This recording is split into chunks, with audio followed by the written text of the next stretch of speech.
It's time again for the Insiders with Chuck Chvala and Scott Jensen, sponsored by the Wisconsin Counties Association and the Tommy G. Thompson Center on Public Leadership. Hi, I'm Scott Jensen, former Assembly Speaker. And I'm Chuck Chvala, former Senate Majority Leader.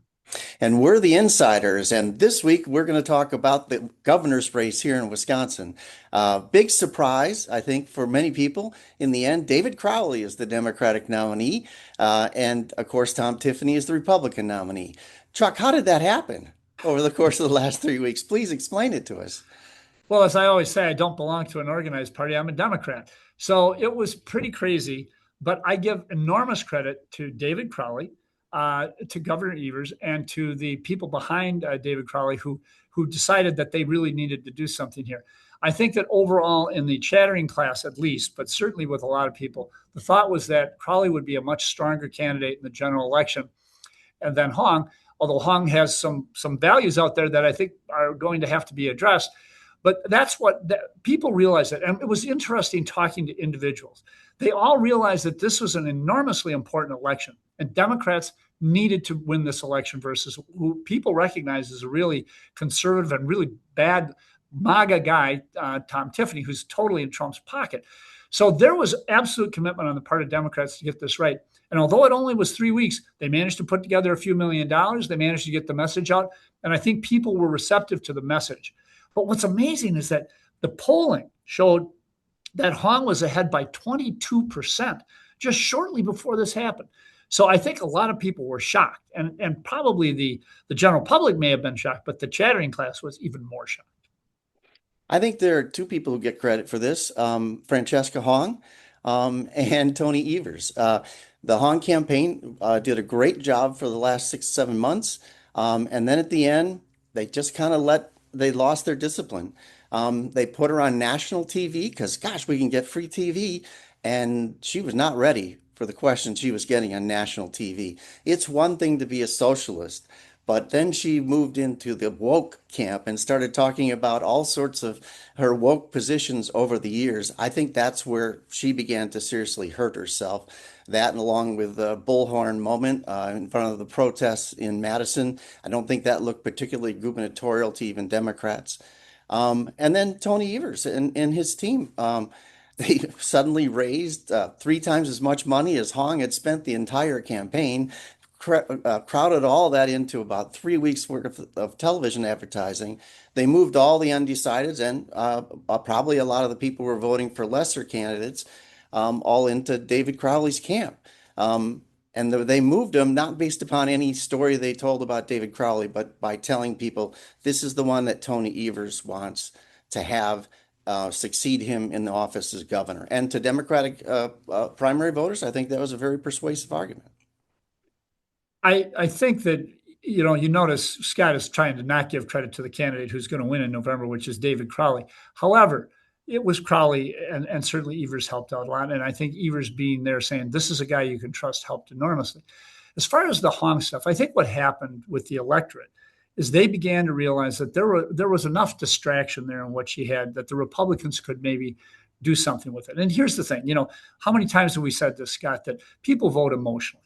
And I think what the electorate understood is that some of these issues, the bullhorn issue, some of the other things out there with Hong, could easily be used as distractions and could cause problems in the election. And you could tell that it wasn't just Democrats, it's even independents. They are so focused on getting a Democrat as governor that they were not going to have that. And they figured that the guy who could get through all this drama, as endorsed by Governor Evers, was David Crowley. And David Crowley did a good job of making sure that he made it clear that he is the stable force and the stable person who can run through this process. And by the way, let's not bury the lead here.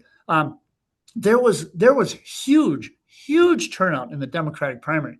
And the canary in the coal mine for me was that Chris Taylor got a 21% margin in the state Supreme Court race this spring. I think that we're going to run, maybe not those kinds of numbers, but I think people are going to be surprised. The generic ballot what's happening out there, the turnout in the primary, this year feels different. This year feels more like the Tea Party year when the Republicans ran the table in 2010 than it does like any other year I've seen. So it'll be interesting to see. I think David Crowley could win in a very big way, as I also believe will in the 3rd congressional district, Rebecca Cook, I think, is going to win very big over Derek Van Orden. Well, right now, for the rest of this race, it's a race between the two camps to define David Crowley for Tom Tiffany, and for the Democrats to define Tom Tiffany. So it's a race to define your opponent all the rest of the way here. And we didn't get the person we thought we were going to get, the socialist woke candidate from Madison. Instead, we got the woke candidate from Milwaukee. David Crowley's not going to be able to escape the statements he made in the state legislature, the statements he made with the ACLU, the statements he made during the time that he was a candidate for office, where he said he agreed with Hong on just about everything. All those are going to come back to haunt him in the race that lies ahead. I think it's interesting that they really didn't spend much time during the campaign defining Crowley. They were just saying, this is who Tony Evers wants.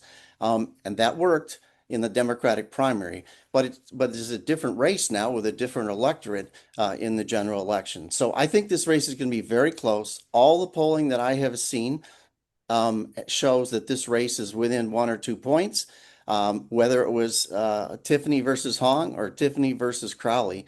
And I think it's going to be close all the way home, and it's going to be a race to define your opponent. Do you know what Scott hasn't mentioned here? The number one issue that everyone across the country is talking about, affordability. And on that issue, Tom Tiffany, it never happens that you have someone who so directly hurt people on the very issue that's number one in the campaign. Tom Tiffany supported on 7 occasions procedural votes to save the tariffs that Donald Trump had that drove up your costs. Tom Tiffany supports the war in Iran, which has driven your gas price up by $1 a gallon. Tom Tiffany voted to cut health insurance and health care for millions of people across the country, which is going to drive up health care costs for everybody. Those are 3 direct actions. Oh, and by the way, abortion is on the ballot. This is the guy who not only voted for, he sponsored legislation to have a 6-week abortion ban with no exceptions for rape or incest. Don't you think those issues are going to play in here? Do you think people are more worried about woke, which means nothing in terms of their day-to-day life, or do they care about affordability and whether or not women will be able to have the right to make decisions about their own body? Oh, I love the matchup. If this is the way we're going to define the race, I'm very happy that we're going to be dealing with the race and the terms that we are. I'm not happy about the fact that prices are going up for Wisconsin residents because Tom Tiffany walks lockstep with Donald Trump. Well, I think the debate will be about affordability, and David Crowley have to explain why he raised sales taxes, why he raised property because taxes, of Robin Voss. why he wants Robin Voss to raise made him other do it. taxes. It's going to be, there's no doubt affordability will be part of the debate in this fall. But I think there's a lot of other things you're going to find out about David Crowley that he didn't make in his first race for governor, and he didn't talk about in his second race for governor. It's going to happen here in the general election. We'll see. Strong feelings. See you next time. You've been listening to The Insider with Chuck Chvala and Scott Jensen, sponsored by the Wisconsin Counties Association and the Tommy G. Thompson Center on Public Leadership.